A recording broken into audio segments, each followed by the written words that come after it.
آج میں آپ کو ڈارک سائیکولوجی کی ایک اور ٹیکنیک کے بارے میں بتانے جا رہا ہوں۔ اس ٹیکنیک کو اکثر مینیپولیٹر اپنے پارٹنر کے اوپر ریلیشن شپ میں اپلائی کرتے ہیں۔ یہ ٹیکنیک کس طرح سے ورک کرتی ہے، اس کے پیچھے نیورو سائنس کیا کہتی ہے، اور جو وکٹم ہوتا ہے جس کے اوپر یہ ٹیکنیک اپلائی کر رہے ہوتے ہیں اس کے نیورو ٹرانسمیٹر کس طرح سے ریئیکٹ کرتے ہیں، ان ڈیٹیلڈ ایک ایک چیز آپ کے ساتھ شیئر کروں گا۔ سو آپ نے ویڈیو کو کہیں سے سکپ نہیں کرنا، اینڈ تک ویڈیو کو واچ کرنا ہے۔ اب اس ٹیکنیک میں ٹوٹل 4 چیزیں ہوتی ہیں جن کے اوپر مینیپولیٹر کام کرتا ہے۔ اب جو پہلی چیز ہوتی ہے وہ ہوتی ہے لو بومبنگ، ٹھیک ہے۔ اب اس میں کیا کیا جاتا ہے کہ جب بھی کسی ریلیشن شپ کا سٹارٹ ہوتا ہے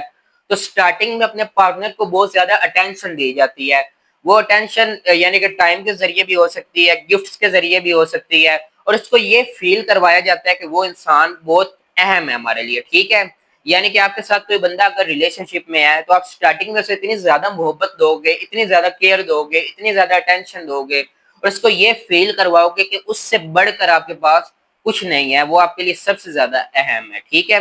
اب کیا ہوتا ہے اس کے پیچھے کہ اب نیورو سائنس کیا ہے وہ میں آپ کو بتاتا ہوں۔ جب ہم کسی بھی انسان کو حد سے زیادہ محبت دیتے ہیں تو اس کے دماغ میں جو نیورو ٹرانسمیٹر ہوتے ہیں، 2 نیورو ٹرانسمیٹر ہوتے ہیں، وہ کافی زیادہ اماؤنٹ میں یعنی کہ ان کا سیلاب آ جاتا ہے۔ ایک ہوتا ہے ڈوپامین جو ریوارڈ،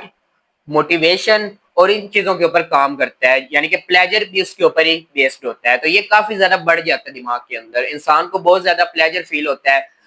اس کو موٹیویشن ملتی ہے اس سے، یعنی کہ زندگی میں بہت زیادہ سکون مل جاتا ہے جب اس کا یہ والا نیورو ٹرانسمیٹر بڑھ جاتا ہے، ٹھیک ہے۔ ساتھ ہی اس کے اندر آکسیٹوسین بھی کافی زیادہ اماؤنٹ میں ریلیز ہونا سٹارٹ ہو جاتا ہے، اور جو آکسیٹوسین ہوتا ہے وہ ہوتا ہے بونڈنگ اور لو کا ہارمون۔ جب آپ کسی کے ساتھ ریلیشن شپ میں ہوتے ہیں، بونڈنگ میں ہوتے ہیں، تو آپ کے اندر آکسیٹوسین بھی کافی اماؤنٹ میں ریلیز ہوتا ہے۔ اب یہ مینیپولیٹر کیا کرتا ہے کہ اس کے فرسٹ فیز کے اندر آپ کو اتنا زیادہ پیار دے گا، اتنی اٹینشن دے گا، اتنی زیادہ کیئر دے گا کہ آپ کے اندر جو یہ 2 نیورو ٹرانسمیٹر ہے نا، یہ کافی زیادہ اماؤنٹ میں ریلیز ہونا سٹارٹ ہو جائیں گے، اور آپ کو بہت زیادہ اچھا فیل ہوگا، ٹھیک ہے۔ یہ ہوتا ہے مینیپولیٹر کا بنایا ہوا پہلا فیز۔ اب دوسرے فیز میں کیا ہوتا ہے؟ دوسرے فیز کو کہتے ہیں ڈی ویلیویشن، ٹھیک ہے۔ اب جو انسان آپ کی تعریف کر رہا تھا، جو انسان آپ کو کیئر کر رہا تھا، وہ آپ کے اپوزٹ اب ہونا سٹارٹ ہو جائے گا، یعنی کہ اب وہ آپ کی تنقید کرنا آپ کے اوپر سٹارٹ کر دے گا، آپ کی بدتریفی سٹارٹ کر دے گا، اب وہ آپ کی خامیاں اسے نظر آنی سٹارٹ ہو جائیں گے، وہ آپ کو یہ بیان بھی کرتا جائے گا، آپ کی خامیاں بتاتا بھی جائے گا، ٹھیک ہے۔ اب اس میں کیا ہوتا ہے اس فیز میں کہ آپ کے جو برین کے اندر ہوتا ہے نا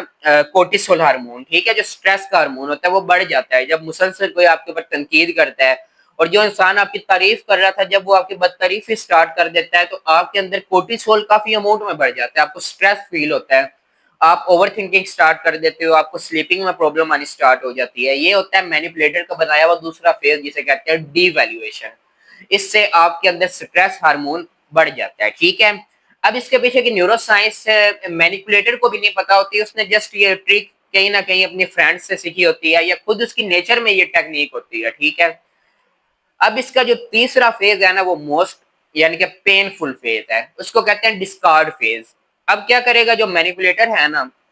وہ یعنی کہ آپ کے ساتھ بالکل لا تعلقی اختیار کر لے گا، آپ کو ہر جگہ سے بلاک کر سکتا ہے، آپ کو پوری طرح سے اگنور کرنا سٹارٹ کر دے گا، آپ سے کانٹیکٹ ختم کر دے گا، اور اس طرح آپ کو فیل کروائے گا کہ آپ کا اس کے ساتھ یعنی کہ رشتہ ختم ہو چکا ہے۔ اب یہ سب سے زیادہ پین فل فیز ہوتا ہے۔ اب اس فیز میں کیا ہوتا ہے؟ جو آپ کے دماغ کے اندر پہلے نیورو ٹرانسمیٹر بڑے ہوئے ہوتے ہیں ڈوپامین اور آکسیٹوسین، ٹھیک ہے۔ اب اچانک سے وہ جو یعنی کہ جس سورس سے آپ کے وہ بڑھ رہے تھے نا، یعنی کہ اس شخص سے، وہ شخص ہی آپ سے دور چلا گیا جو آپ کے ڈوپامین کو بڑھانے کا ذریعہ تھا، یعنی کہ آپ کے دماغ کے اندر جو ریوارڈ اور موٹیویشن اور پلیجر فیل کروا رہا تھا وہ شخص ہی آپ سے دور چلا گیا۔ اب آپ کی کیفیت پتہ ہے کون سی سٹارٹ ہو جائے گی؟ اس طرح ہو جائے گی کہ اگر آپ ڈرگ ایڈکٹ ہے نا، اور آپ سے کوئی آپ کا نشہ دور کر دیتا ہے، ٹھیک ہے، اور آپ اس کے پیچھے پاگل ہو جاتے ہیں، اسی طرح آپ کی کنڈیشن ہو جائے گی، وہ انسان آپ کے لیے نشہ بن چکا ہوگا، یعنی کہ آپ کے ڈوپامین بڑھانے کا وہ ذریعہ تھا، ٹھیک ہے۔ جیسے نشے میں ڈوپامین بڑھتا ہے نا دماغ کا، آپ سموکنگ کرتے ہیں، آپ ڈرگز لیتے ہیں، آپ کے دماغ کا ڈوپامین بڑھ جاتا ہے، اسی طرح وہ شخص آپ کے دماغ کا ڈوپامین بڑھا رہا تھا اور وہی آپ سے دور چلا گیا۔ اب آپ کی کنڈیشن اسی طرح ہو جائے گی جیسے ایک نشے کی ہوتی ہے، آپ پوری طرح سے پاگل ہونا سٹارٹ ہو جائیں گے، ٹھیک ہے، اور آپ بہت زیادہ پین میں چلے جائیں گے، اور یہ فیز تقریباً وہ 1 مہینہ بھی رکھ سکتا ہے، 7 دن بھی رکھ سکتا ہے، اور کچھ دن بھی رکھ سکتا ہے، کچھ گھنٹے بھی رکھ سکتا ہے یہ فیز آپ کے لیے، ٹھیک ہے، پوری طرح سے لا تعلقی آپ سے اختیار کر لے گا، ٹھیک ہے۔ اب اس میں آپ بہت زیادہ سٹریس میں چلے جائیں گے، اور آپ